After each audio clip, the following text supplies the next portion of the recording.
Lá em Mateus 6,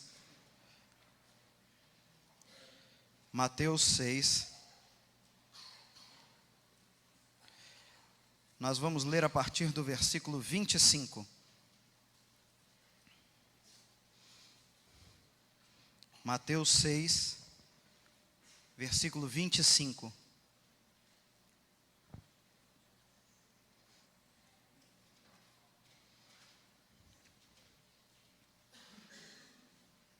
E diz assim: Por isso vos digo, não andeis ansiosos pela vossa vida, quanto ao que haveis de comer ou beber, nem pelo vosso corpo, quanto ao que haveis de vestir. Não é a vida mais do que alimentos, e o corpo mais do que as vestes? Observai as aves dos céus, não semeiam, nem colhem, não ajuntam em celeiros, contudo vosso Pai Celeste as sustenta. Porventura não valeis vós muito mais do que as aves? Qual de vós, por ansioso que esteja, pode acrescentar um côvado ao curso da sua vida? E por que andais ansiosos quanto ao vestuário? Considerai como crescem os lírios do campo. Eles não trabalham, nem fiam. Eu, contudo, vos afirmo que nem Salomão, em toda a sua glória, se vestiu como qualquer deles. Ora, se Deus veste assim a erva do campo, que hoje existe e amanhã é lançada no forno, quanto mais a vós outros, homens de pequena fé. Portanto, não vos inquieteis, dizendo, que comeremos, que beberemos, ou com que nos vestiremos? Porque os gentios é que se preocupam com todas essas coisas. Pois vosso Pai Celeste sabe que necessitais de todas elas. Buscai, pois, em primeiro lugar o seu reino e a sua justiça, e todas essas coisas vos serão acrescentadas. Portanto, não vos inquieteis com o dia de amanhã, pois o amanhã trará os seus cuidados. Basta ao dia o seu próprio mal. Vamos orar mais uma vez?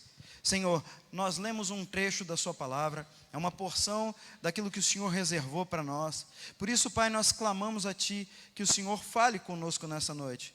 Nós queremos ouvir aquilo que o Senhor preparou para nós, queremos ser edificados pela sua palavra, nós queremos, Senhor, ouvir a Tua palavra e sermos transformados por ela. Nos abençoa, Senhor, para que nessa noite nós sejamos modificados por aquilo que o Senhor já trabalhou nos nossos corações e continuará trabalhando. É a nossa oração em nome de Jesus. Amém. Talvez você não conheça, mas tem um provérbio árabe, um ditado árabe, muito interessante, que me foi passado por um amigo que está próximo da Arábia. Ele não está na Arábia Saudita, mas ele está bem próximo. E a história é muito simples. É a história de um homem muito rico, um rei, que tinha todo o dinheiro que ele podia querer. Ele tinha conforto, ele tinha súditos, ele tinha um palácio suntuoso. Esse rei tinha tudo o que ele precisava, mas não era feliz. Embora tivesse todo o conforto que o dinheiro podia comprar, ele não conseguia ser feliz. Um dia ele cruzou um dos criados e esse estava varrendo o pátio. E enquanto varria o pátio, ele assoviava. E assoviava com muita alegria. O rei ficou totalmente intrigado com aquilo. E, como um soberano supremo, ele se chegou perto do servo e disse: como é que pode, eu sendo tão rico, tão poderoso, eu tendo todo o conforto que eu posso querer, tendo todo o dinheiro que eu posso desejar, ser infeliz, e você, que está aí varrendo o chão, com roupas maltrapilhas, ser tão feliz? O servo respondeu: majestade, eu sou um serviçal, eu não preciso de muita coisa para ser feliz. Eu tenho um teto para me abrigar, a minha família não passa fome, a comida está sempre quentinha, enche as nossas barrigas. E o rei não conseguiu entender aquilo. Então, ele chamou um dos conselheiros do reino e perguntou: como é que pode isso? Como uma coisa dessas pode acontecer? Como um servo que só tem um teto e comida para o dia a dia pode ser mais feliz do que eu que tenho tudo? E o conselheiro sabiamente disse: majestade, eu creio que esse servente não é parte do clube dos 99. O rei ficou intrigado, falou: que história é essa de Clube dos 99? Como é que é essa coisa aí? Ele disse: majestade, para entender o que é o Clube dos 99, o senhor vai fazer o seguinte: vai pegar uma bolsa, vai encher com 99 moedas de ouro e vai colocar na porta desse servo. E depois a gente vai pensar sobre isso. O rei então fez o que o conselheiro mandava, colocou as 99 moedas na bolsa, amarrou a boca e pôs na porta do servo e saiu. O servo, quando achou aquela bolsa com 99 moedas de ouro, ficou radiante. Não podia ser mais feliz do que aquilo. Então ele despejou todo o ouro na mesa e começou a contar: 1, 2, 3, 98, 99. Uai, 100 não devia ser 100, né? É um número redondo. Então ele voltou lá fora, procurou para ver se alguma moeda tinha caído, não encontrou. Varreu a casa para ver se deixou cair em algum lugar, não encontrou. E aí, de repente, esse servo já não era mais o mesmo. Agora ele queria conquistar 100 moedas. Ele já tinha uma pequena fortuna, mas agora ele se esmerava para fazer 100 moedas. Todos os dias ele varria o pátio e, como se não bastasse o trabalho que ele tinha que fazer, ele fazia mais trabalhos. E ele fazia bicos e ele trabalhava mais e mais. E seus filhos já não o viam, e a sua família já não o via. E o semblante alegre, os assovios foram cessando, foram desaparecendo. E um dia o rei, cruzando o pátio, olhou, viu o servo, voltou para o conselheiro e disse: o que aconteceu com esse servo? Sempre foi um servo tão feliz, tão alegre. Agora ele tem dinheiro. Por que ele está sisudo? Por que ele está triste? E o conselheiro disse: agora ele faz parte do Clube dos 99. Ele não precisava de 100 moedas, mas ele vai lutar até conseguir as 100 moedas, e vai lutar até dobrar para 200.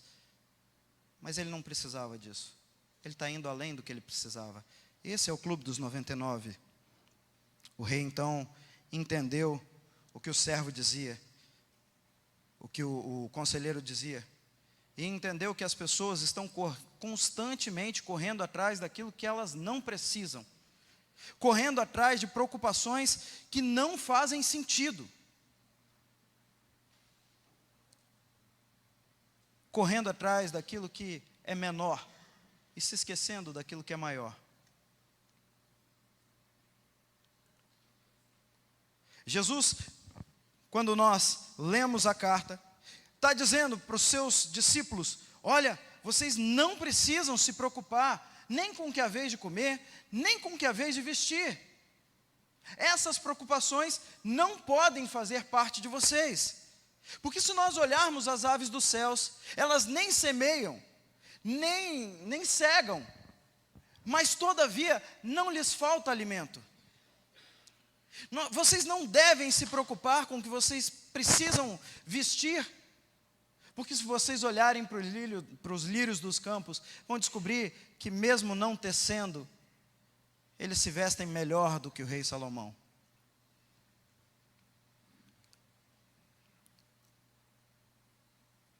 A descoberta que nós fazemos quando lemos o texto é que muitas vezes as nossas vidas são pautadas por preocupações que são secundárias. Nós buscamos aquilo que não devíamos buscar. A semana passada eu busquei o Milton no hotel, Milton Camargo, e ele me disse uma coisa que marcou o meu coração. E ele disse: pastor, é impressionante como a gente cria demandas desnecessárias, cria necessidades indispensáveis que não servem para nada. E ele me contava que teve que quebrar essa barreira quando se encontrou no meio dos índios. E todas as vezes que os índios diziam: vamos caçar, ele dizia: vamos. Então ele pegava a espingarda, barraca, cantil, vestia a bota, o macacão, e pegava repelente, e os índios se acabavam de rir dele. Diziam, para que tudo isso? Então os índios chegavam onde haviam chegado, onde tinham que chegar, e rapidamente montavam uma palhoça, tinham seu arco, sua flecha, era tudo que eles precisavam levar. Faziam uma macera de plantas, então passavam no corpo e os mosquitos e os insetos não chegavam neles. E o Milton, todo aparamentado para a caça. E ele disse que quando chovia a coisa piorava, porque em 10, 15 segundos eles já tinham montado a palhoça deles. E o Milton estava lá, estica para cá, puxa a barraca, prende o prego. Ah, meu Deus do céu, não vai dar tempo, estou molhado, está chovendo. E ele disse, como nós criamos demandas desnecessárias. Ele teve que aprender, e ele falou, agora eu só pego a espingarda, porque eu não sei atirar de arco e flecha, mas o resto eu deixo para trás, aprendi com eles. Nós vivemos numa sociedade que busca coisas que não são necessárias. Basta que você olhe para as redes sociais. Nós criamos redes sociais, e hoje quando você encontra alguém que não tem Facebook, que não tem Instagram, para você esse alguém é um alien. E a demanda de alimentar aquilo dia após dia é incrível. Antes que você perceba, você se torna um prisioneiro das redes sociais. E nós vivemos, nós que somos mais velhos, os adolescentes não passaram por isso, mas nós vivemos dando topada na rua, jogando bola. Nunca precisamos disso. Nós vivemos, quando muito, revelando as nossas fotos. E isso demorava tempo, pelo menos 1 hora do seu dia ir embora, esperando uma revelação. E agora, com menos de 10 segundos, você já está com fotos em todos os lugares do mundo. Demandas desnecessárias, necessidades inúteis. Jesus falando aos discípulos diz, vocês não precisam se preocupar. Quem tem essa preocupação são os ímpios. Será que vocês não confiam no Pai que dá aos pássaros, que dá às plantas? Será que vocês não confiam no Deus que criou o universo e que diz que não faltará pão para os justos? Que o justo jamais mendigará o pão? Será que vocês não confiam no Deus que fez os alimentos e disse, vocês vão comer dos frutos dessa terra? Podem comer de tudo que há no jardim? De fato, nós estamos buscando aquilo que não edifica. Buscamos aquilo que é desnecessário. Juntamos tesouros para que os nossos filhos usufruam, porque nós mesmos morreremos de trabalhar e nunca iremos usufruir desses tesouros. E quando os nossos filhos veem o nosso procedimento, querem ainda aumentar a fortuna para que os nossos netos usufruam. E nós nunca iremos usufruir. Nossos filhos nunca irão usufruir, porque a demanda é desnecessária. Eu não estou falando contra ser rico, não é isso que eu estou dizendo. Eu não estou falando contra trabalhar para dar o melhor para o seu filho, para a sua filha, para o seu neto, não é isso que eu estou dizendo. Mas quando esse é o ponto-chave da sua vida, você tem um problema sério nas mãos. A vida é muito mais do que vestir ou comer. A vida é muito mais do que se dedicar a essas coisas. Então Jesus diz, olhem para a natureza, olhem para o restante da criação. Ela nunca precisou disso, vocês também não. Não precisam se inquietar, não precisam se preocupar. O Pai os sustenta. Dia após dia, nós vemos mais e mais famílias sendo destruídas. Mais e mais filhos revoltados com seus pais, porque não conseguem vê-los. porque não conseguem ter contato com seus pais.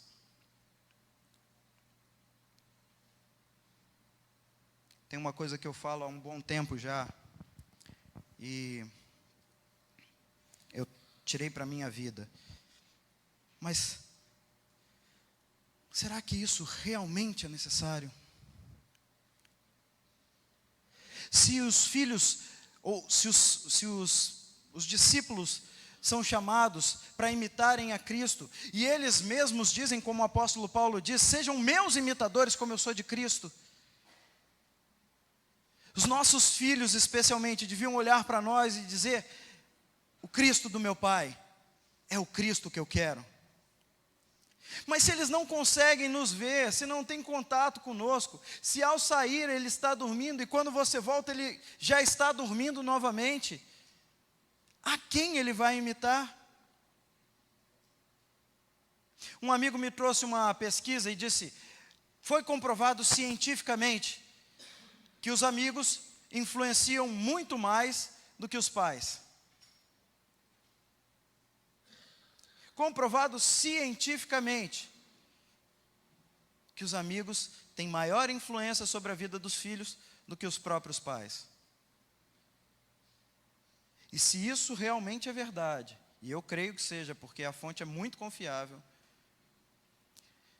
se isso realmente é verdade, então nós temos um problema na mão. Se eles são influenciados mais pelos amigos do que por nós, nós deveríamos nos esforçar 2 vezes mais para que eles fossem mais influenciados por nós. Mas quando as suas preocupações são só trabalho, dinheiro, são só o que eu vou deixar para o meu filho financeiramente e não espiritualmente, aí os amigos realmente vão tomar conta da situação. Aí realmente os amigos vão tomar um lugar que deveria ser seu.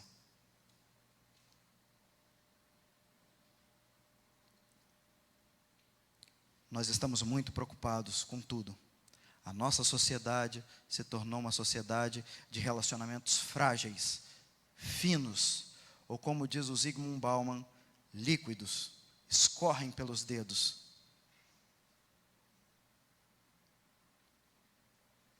Porque nós estamos muito preocupados conosco mesmo, com o nosso bem-estar. Preocupados com aquilo que não deveria ser preocupação. Preocupados com aquilo que não deveria tomar o lugar no nosso coração.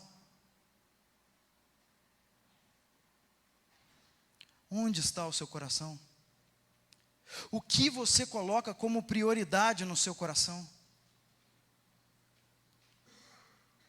Diferente do que dizem, a Bíblia nunca disse que o dinheiro era a raiz de todos os males, e sim o amor a ele, porque aonde está o seu tesouro, ali estará o seu coração. Aonde está o seu coração? O que é que preocupa a sua vida?